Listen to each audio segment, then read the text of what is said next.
L'humanité est en déclin. Une forme améliorée du virus de la rage se transmet aux humains, qui les rend infectés.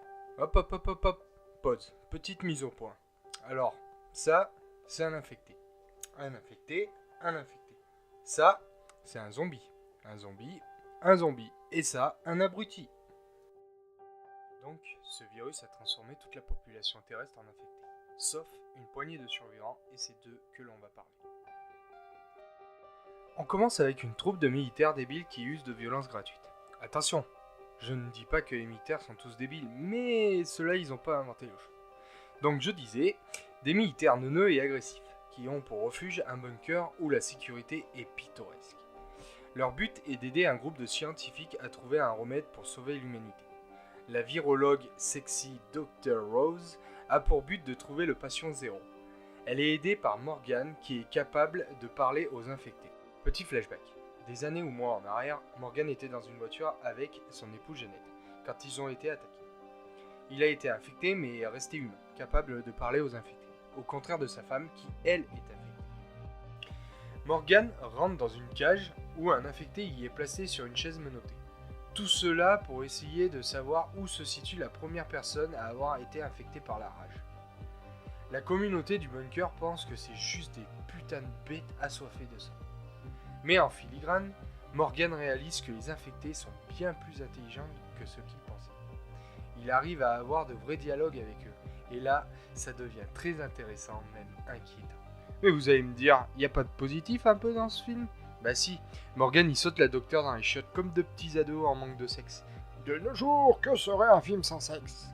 Du coup, elle tombe enceinte, elle garde le secret pour elle car elle sait que Morgan a sa femme enfermée ici et qu'il essaye de la soigner avec un vaccin expérimental de son propre sang.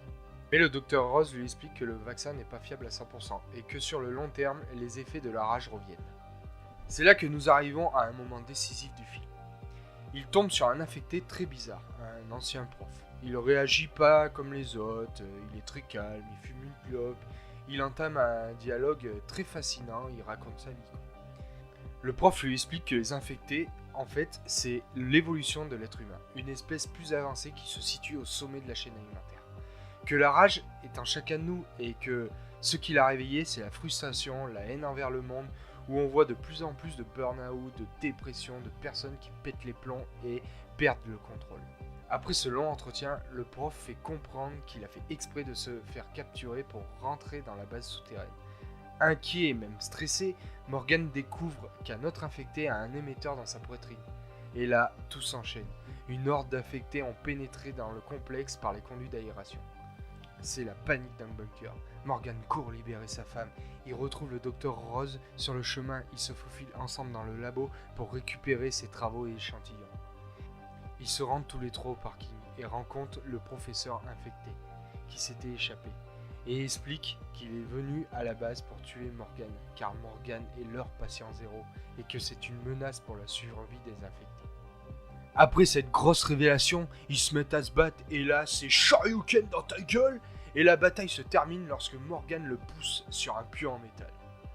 Il court pour échapper aux infectés, mais la femme de Morgan elle comprend vite que c'est peine perdue et elle a surtout senti que Dr. Rose était enceinte.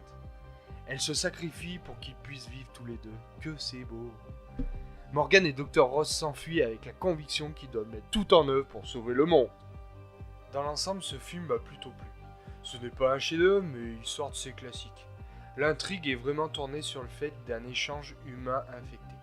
Le casting, il est typique pour ce genre de film, une petite blonde, un bad boy et un militaire bagarreur. Par contre, il manque peut-être des petits membres déchirés, une tête arrachée, un petit pot-au-feu d'humain. Et j'ai relevé un gros moment du film où quand Morgan discute avec un infecté, il lui dit « Mais vous tuez des humains pour les manger. Vous faites pareil avec les animaux. Vous êtes des animaux pour nous. » Repenser à sa place dans la chaîne alimentaire, ça fait jamais bien de mal.